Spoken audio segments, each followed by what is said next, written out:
Hey there guys, Cubby and Brandon here with some comic book reviews this week. As always, we have the wonderful Marvel, DC, and Image comics. But we also got IDW Boom and some cool Dark Horse. Yeah, some awesome Boom stuff this week, so read it. Adventure time. Yeah. Yeah, it's Yeah. Can't wait till they do a regular show one. Hey guys, Brandon here, and I got to read Talon, number 0, one of the new titles for the next wave of the New 52.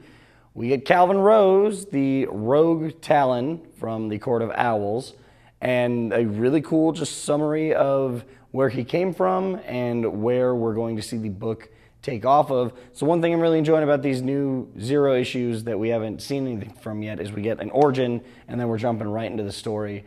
Scott Snyder and James Tynion, the 4th. Awesome job, awesome artwork. Giving this 5 out of 5 Nerd Skulls. Check it out.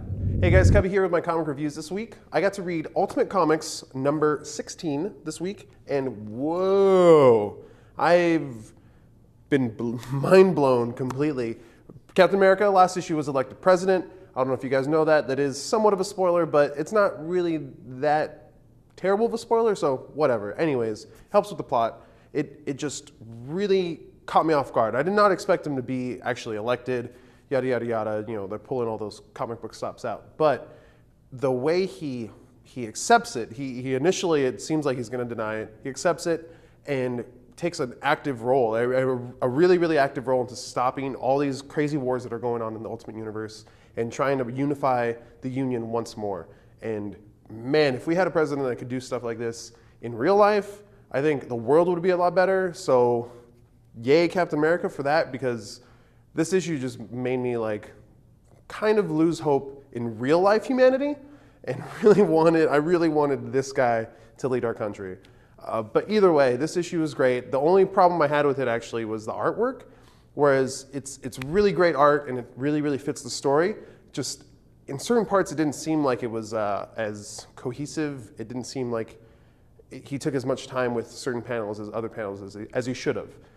You see these really, really great panel shots or there's full-page panels of Captain America being patriotic and awesome poses and cool fighting sequences, but then there's also some really important parts in the story that just kind of lacked, and their faces look weird. And it's really easy for a comic book artist to do that, so it sucks when they do, because they should be able to fix it. They should be able to see it and fix it. Hey, that guy's face looks like he has a condition, and he's not supposed to have a certain condition. So it's my only complaint with this book. Other than that, I got to give it 4 out of 5 Nerd Skulls just for being straight up badass.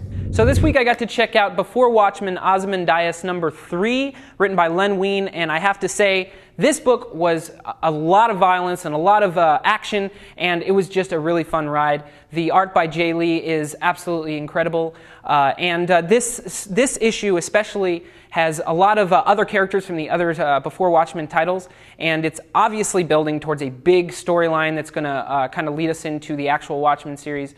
And I think that issue 3 of Ozymandias is a pivotal cog in this massive machine that they're building. So you should be reading this book, if not for just Jay Lee's art. I mean, it's absolutely incredible. The way he does his stuff is like no other. And you know, you don't have very many comics in your collection that have this sort of art and this in-depth storyline with so many other titles going on right now. So for that reason, I will give it 4 out of 5 Nerd Skulls. Next up, I got to read All-Star Western number 0. We get the origin of Jonah Hex from the time he was a little boy all the way to actually current day where we are in the storyline. And this is cool because I've seen Jonah Hex origins. We all know about him with the Apaches and all the other stuff he's done. But this was cool that we saw him before his birth and his father, and then him as a boy and what happens to him with his family. And it's just, this is a really well-written book. The end goes back to our current storyline that we're in and sets up for the next arc, which looks pretty good. And yeah, you guys should pick this up. I'm gonna give it 4 out of 5 Nerd Skulls. Hey guys, this is Haley with my review of Axe Cop number 3, and this was a really fun book. This is my first time reading it. I think part of its awesomeness has to do with the fact that it was written by an 8-year-old child.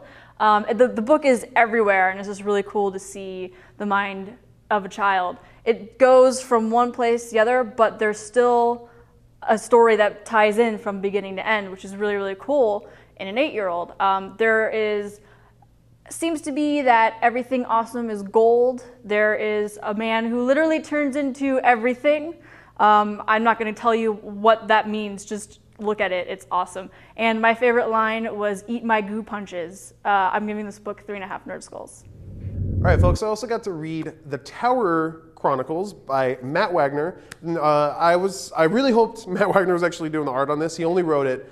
We got Simon Bisley. I'm probably saying that wrong. I'm really sorry if I am. Let us know if we need to correct our pronunciation. But either way, your artwork was really amazing in this book. Not Matt Wagner, but still really, really, really awesome. And there was really, really great scenes where the artwork helped more than the story actually give you that sense of dread and creepiness. And there's a big reveal of like a monster in this little sneak preview, and just the artwork alone got me. I didn't even need to read like the text or the sound effects or anything. It was just, it pulled me in. It really surprised me because I kind of got stuck with this book. No one knew what it was going to be, and whoa, I cannot wait to see what this is about. Supernatural, thriller, chase action sequences. Like, I really just want a huge compendium like that thick of just stuff like this, action-packed, with a lot more story on it. That was the only thing I found lacking, just the story. I mean, it's a preview, I know, but I'm going to give this preview 5 out of 5 Nerd Skulls just because it was crazy awesome. Hey guys, I got to read Star Trek Next Generation Doctor Who Assimilation #5. And when I first heard about this this comic being released, I didn't have the most hope for it. It just sounded like a stupid idea. But the fact that the Cybermen and the Borg are so similar to each other makes it really work. I love seeing the Doctor and Captain Picard interact because they both want different things and they're keeping each other from what they want, and it's just really awesome to see everything unfold. This one, a lot of information is presented, but it's actually really good because it's proof that you don't need to be a fan of both series to read this comic, because they explain the background on the Cybermen and the Borg and why both are terrifying and you don't want to deal with either one of them. And I really liked it for that. It's also, the Doctor takes Picard into the future to prove to him that the Doctor knows what he's talking about. And it's really cool to me because it kind of reminded me of A Christmas Carol, but not quite. It's just really awesome. I'm going to give this book 3.5 Nerd Skulls. Next up, I got Secret Avengers 31. Can't say enough good things about Rick Remender. I love when he's on a book, and this book kicks ass. It has since he started.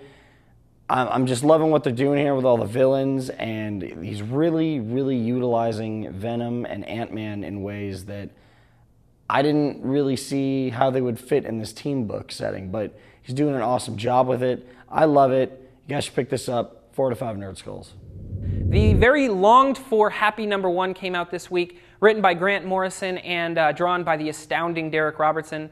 Me and many other nerds have been looking forward to this book because it's a major return for Grant Morrison to creator-owned titles, and he also really did it big with this book, working with Derek Robertson. It's a fun title.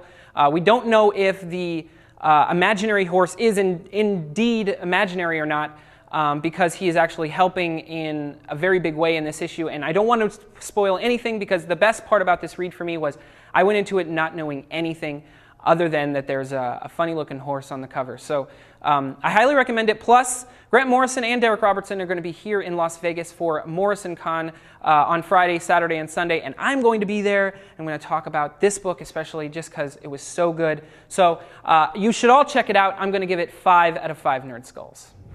Hey guys, I got to read Hit Girl #3, and I am still having so much fun reading this book. It's really awesome to see Hit Girl dealing with these mean girls. She tries really hard, and they just won't give her a chance, so it's time for her to seek her revenge, and I promise you it's as badass as you would think it would be. And it's also very fun to hear her kind of make fun of all the stupid teenage things that we all think is stupid, such as Justin Bieber. I'm giving this book 4 Nerd Skulls because it is awesome throughout. All right, guys, I got to read Adventure Time #8, and what? It's an awesome book. Of course, it's Adventure Time. This whole story, evil robots have taken over the future of Finn and Jake, the future Candy Kingdom and things like that, and it's up to present time Finn and Jake to go into the future, fix all that stuff.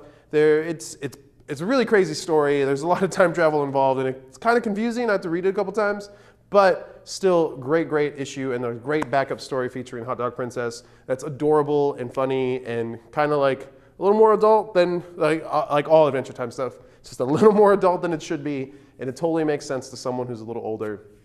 And it's really funny.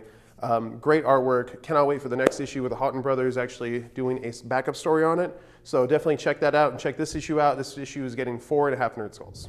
All right, I got a chance to read B.P.R.D, Return of the Master, number 2. Can't say anything bad about a B.P.R.D book. These have always been good from day one. The Hellboy books are awesome.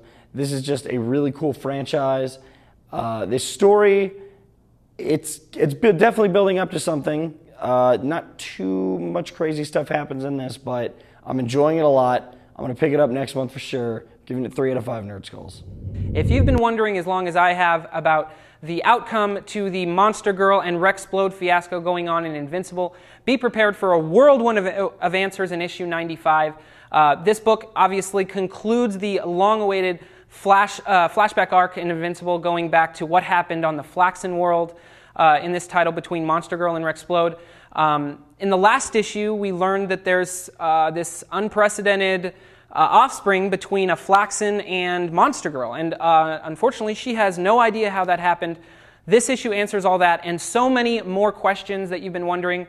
For that, I'm going to give it 5 out of 5 Nerd Skulls, but this book is so amazing, you should be going back and reading every single issue. Read Invincible, but especially 95. Hey guys, I have my review of Aquaman number 0 for you, and like the other New 52 Zeros, it takes place before this current run of Aquaman, about 6 years ago, and it's interesting. You find out more about how he became Aquaman. Like, he's not ready to take that on yet, but he meets another Atlantean who encourages him to go be the king that he's meant to be. For whatever reason, I can't quite put my finger on it. I just didn't quite get what I was hoping for. I was expecting a little bit more from this, so I'm going to give it 3 Nerd Skulls. Lastly, I got to read TMNT number 14.